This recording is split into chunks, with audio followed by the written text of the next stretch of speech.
Great Lakes Prepping here. This is something I've been wanting to try out for a while. In this video, I experimented with some ground beef and black beans. I had the idea of, could I stretch out how far my ground beef goes by mixing black beans into it? Now, we've all seen those fake meat-free black bean burgers, and they're not horrible. They're not great. I think they don't cook very well, but I do like black beans and I like ground beef. I thought, I have plenty of meat on hand, but these days it couldn't hurt to see about making what I have go a little further. So I've got an overabundance of beans, and so in this video, I went ahead and did a little experiment. I mixed about a cup of black beans into a pound of ground beef.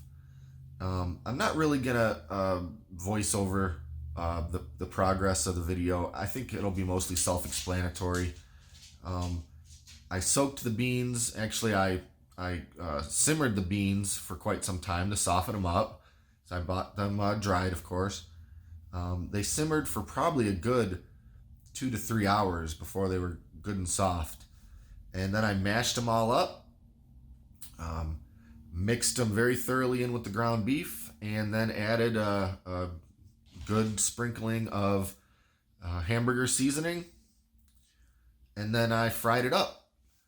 It cooked up pretty well. I will mention that because of the moisture content of the beans, it did spatter a bit. And also because the beef isn't particularly fatty, especially since I added all the bean into it. I used plenty of oil in the pan. I went with cast iron, which I think contributed to how much it spattered, but it did cook it very nicely. So take a look. I think it came out pretty well.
Well, I gotta say, I'm pretty happy with how that came out. You know, it's not 100% beef, so you're gonna taste that black bean, and it helps a lot if you happen to like black beans, which fortunately I do. Now, I definitely would say that I should have gone with a fattier ground beef. You know, what I had on hand and thawed out was ground sirloin, so it's just on the verge of wanting to be a little dry. But it's not overly dry. It's not bad at all. But if it had a little more fat content, I think I'd be just slightly happier with it. I gotta say, all in all, that's pretty tasty.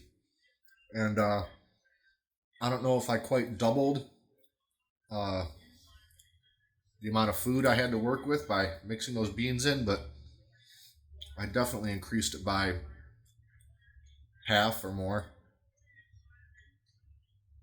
So yeah, that's a success. I would make that just on an ordinary day, just to get some extra flavor and some fiber in my food. That's pretty good. I recommend trying it. Pound of beans cost me about $1.50. A pound of this ground meat was more like 6 or 7. So yeah, I'd say the experiment was a success. So that's about it for now. Let me know what you think in the comments if you've ever tried something like that. And until next time, this is Great Lakes Prepping.